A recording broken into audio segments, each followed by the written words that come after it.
Hi guys, today I want to share with you a little practice called CARs, or Control Articular Rotations, which actually means joint circle, and is a great little warm-up that you can use to prepare yourself for yoga practice, Ashtanga, but any movement practice that you do. It's simple, going through all the joints of the body, making slow, control, and circular movements, almost like you're a Zen master and you're trying to make the perfect circle. So we're going to start with the neck. Yeah. So first you want to stand. You're going to stabilize the rest of the body by engaging a little bit. You can cross your hands on the shoulders, gently pull your elbows down, engage your abs and your glutes a little bit so that everything is firm. And from there, we're going to move the neck slowly in all its possible direction, which is going to start first with flexion. I'm pulling my chin in and I'm pushing my cervical vertebrae back. From there, I'm going to go rotation. Let's go to the right shoulder first. I'm mirroring you. So you turn slowly and then we're going to go side bend. You bring your right ear to the right shoulder, and then from there you pull your chin up, stretching into the front of your neck until you go left ear to the left shoulder, and then you turn, rotation, left chin to the left. Then slowly I come back into flexion. So we're going to do 2 more circles in this direction, and then we'll switch.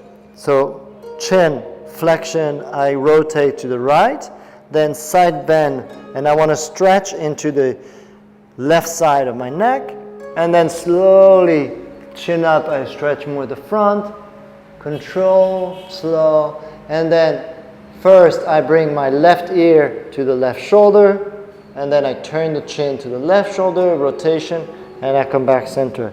One more time. So you keep your body straight and strong, and if you feel, like let's say if I'm going in this direction, and I feel a pinch on the short side compared to the long side, this is called a cap, a closed angle pain or pinch, yeah? And you want to limit this. So I'm going to not squeeze so much, I'm going to give myself a little bit more space to navigate. And when I get to the other side, now I know there's a little compression in there, so I can breathe there and stretch it out a little bit more, yeah? So you want to be slow and deliberate. Now 3 circles in the opposite direction. Chin, flexion, turn to the left, then left ear to left shoulder, and then stretching into the front of the neck, flexors, by pulling the head into extension, and then from there I go ear to the right shoulder, side bending, rotate to the right, chin in, flexion. And we keep going a couple more times, slowly, steadily.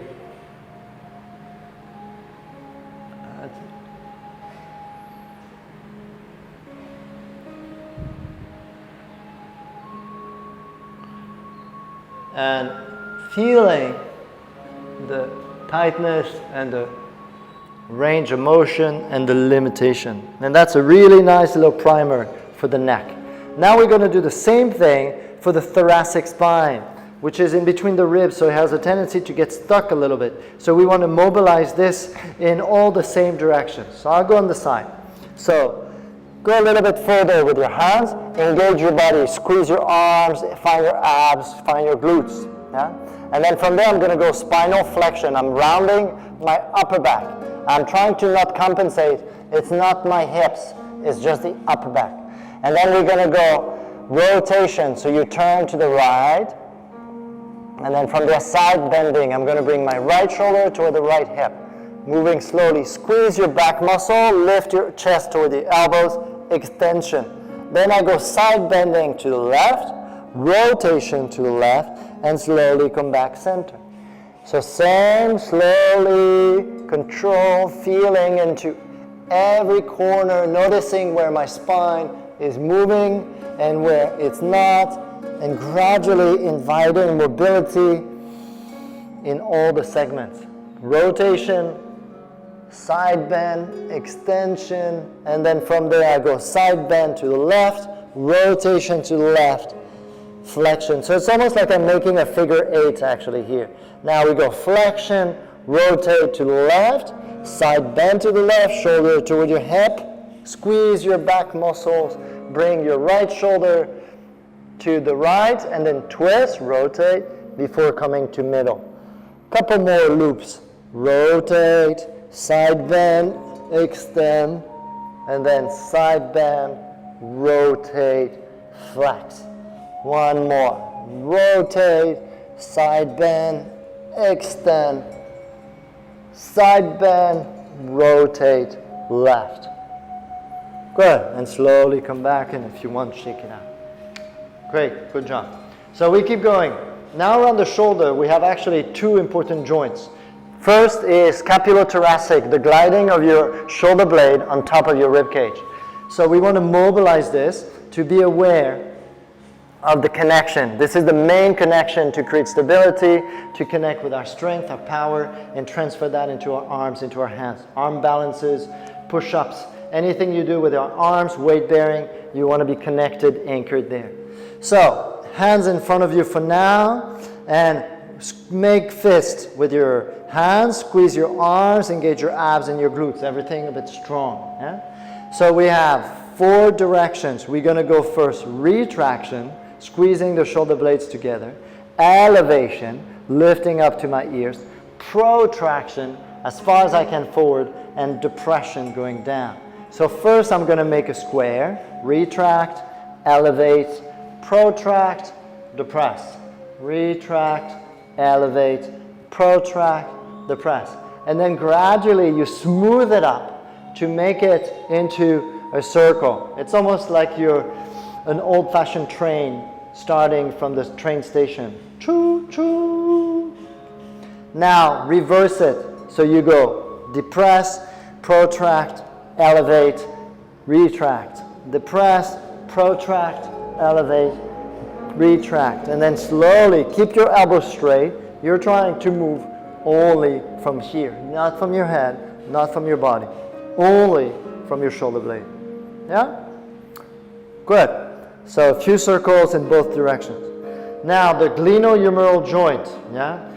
What we actually often think as the shoulder, there's only one piece. Okay, we want to create a bit more freedom, a bit more space there. I'm going to extend, start with my palm facing in, yeah? Or even facing up. They create external rotation in the shoulder.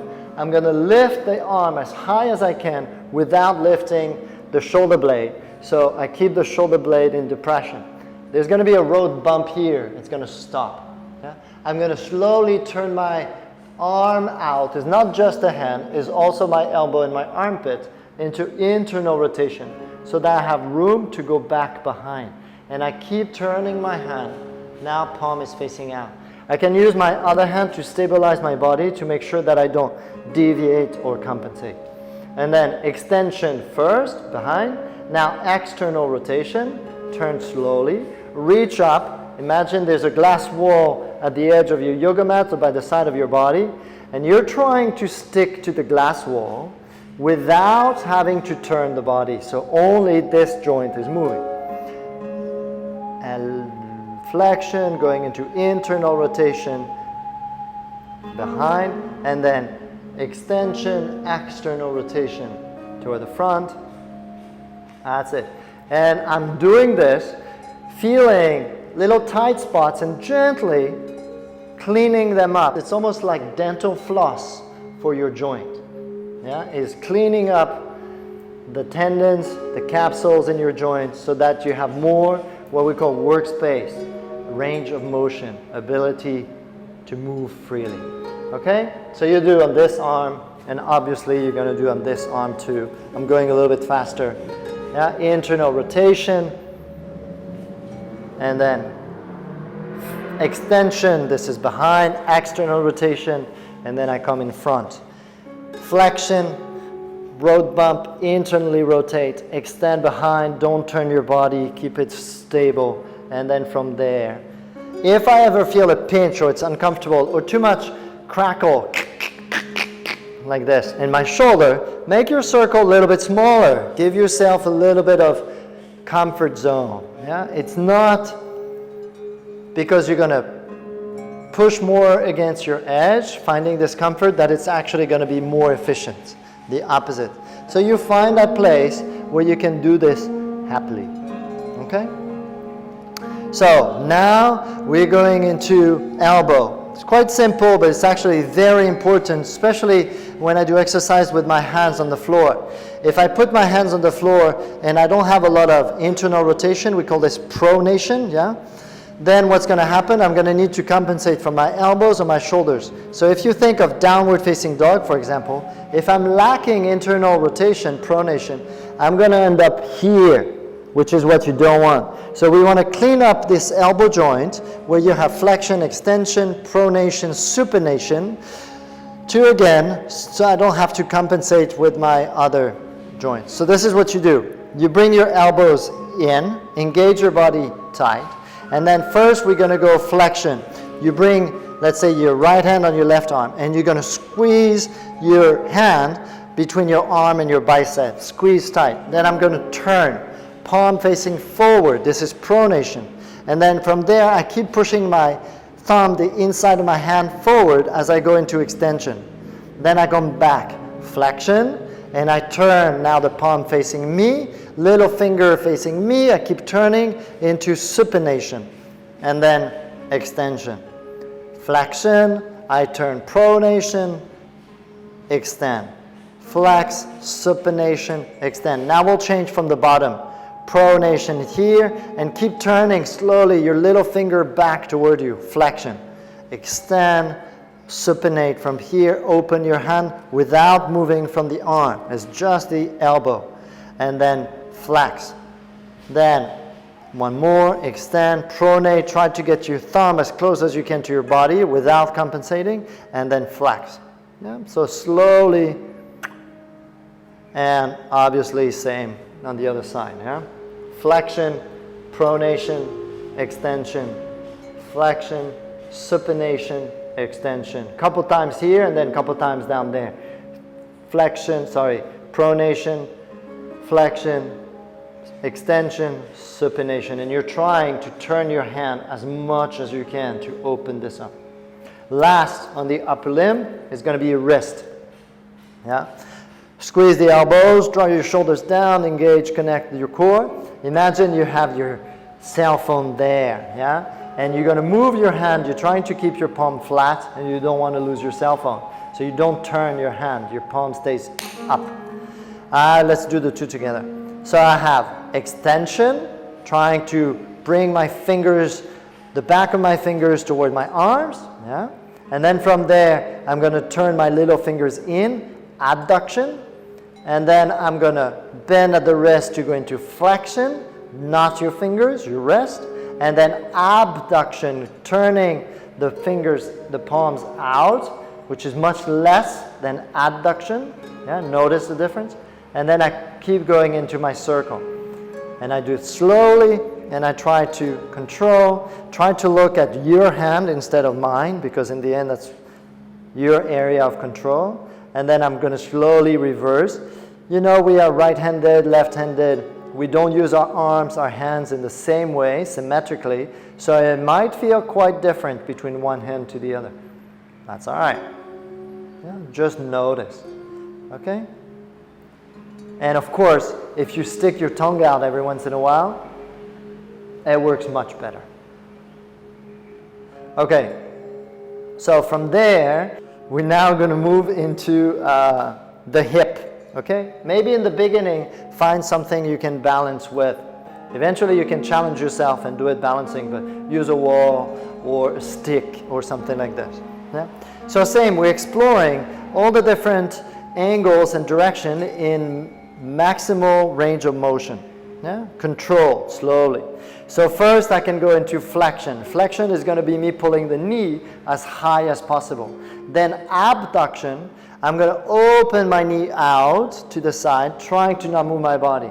Now, internal rotation, lift your foot back as high as possible, and extension, pull the knee back behind you. As I'm doing this, I'm trying to not compensate too much from my back or my hips.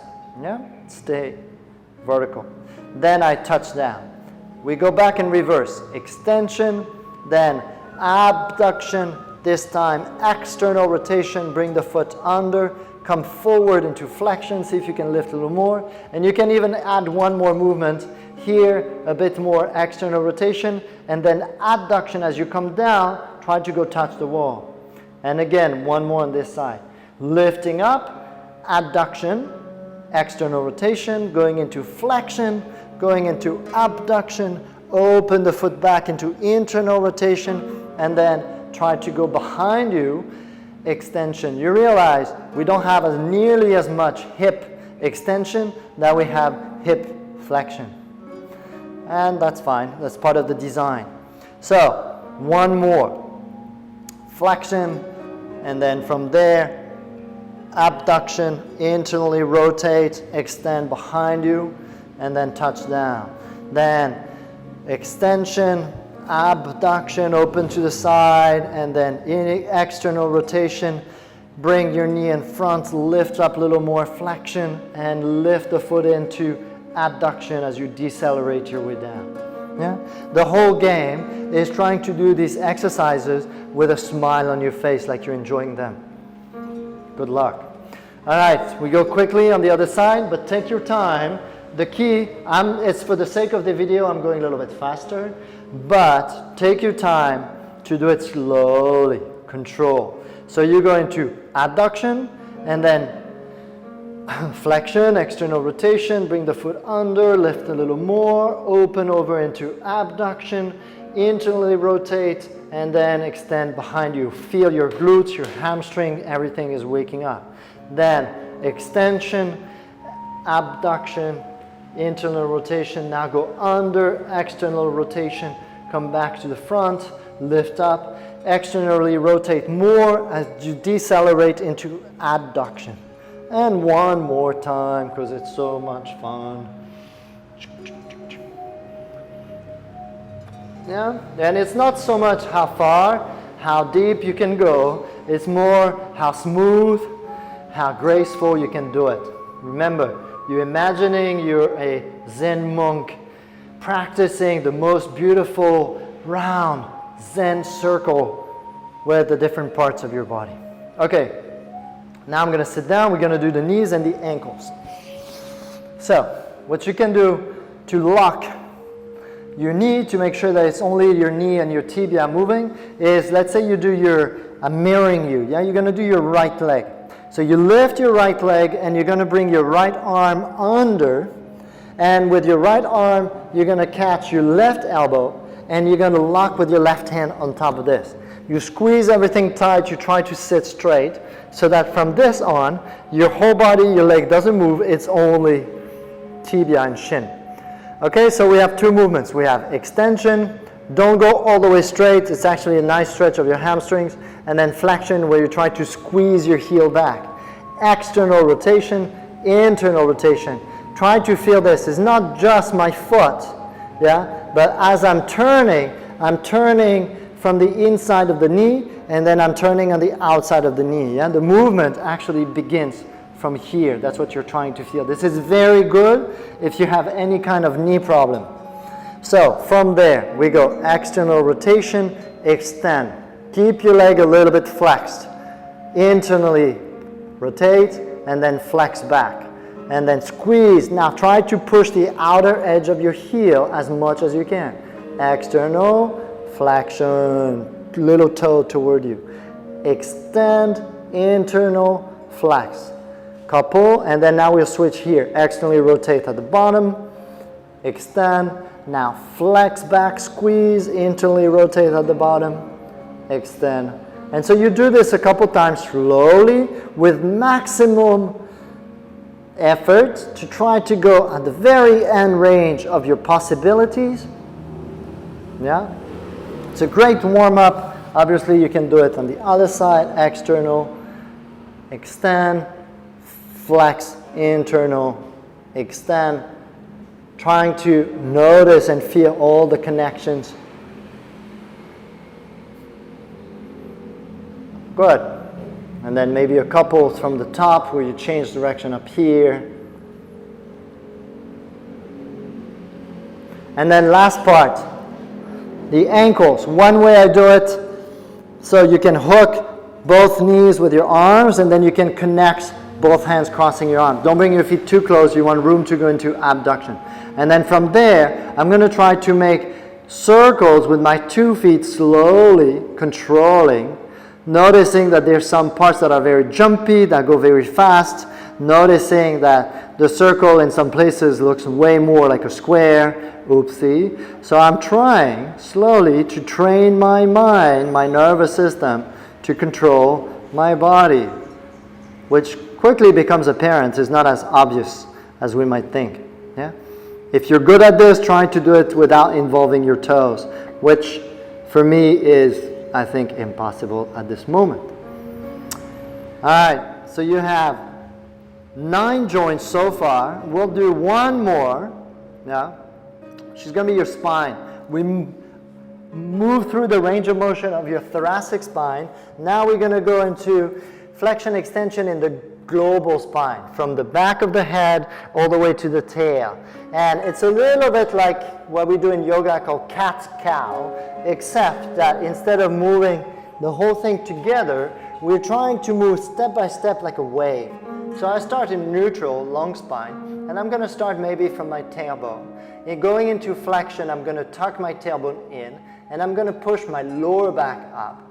And then slowly going into my middle back, upper back in between the shoulder blades, and eventually the neck pulling your chin in, until I can find maximum flexion. To switch direction, I'm going to go first from the tail, slowly, slowly, slowly. My upper back doesn't move.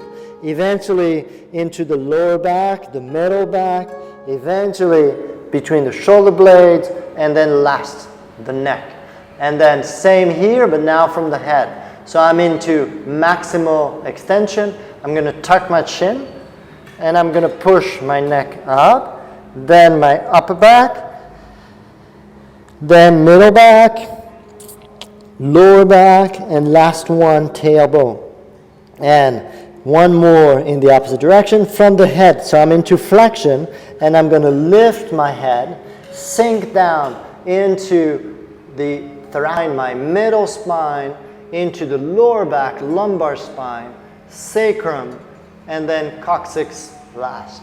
Yeah? So you're trying to move slowly, segmentally, like a wave. Yeah? First, from the tail, flexion, extension, which is what I'm doing now. And then from the head, flexion, extension. So, you have it, the 10 main joints of your body. This is a great little warm-up. Eventually, we took a bit of time to explain. Eventually, you can go through it pretty quickly, maybe 10, 12 minutes or something like this.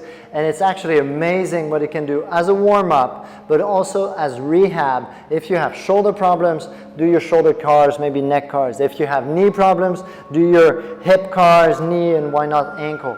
The best is to do this, the whole routine, as the beginning of your morning practices. Yeah, welcoming the day, starting your day. Enjoy, and let me know how it goes.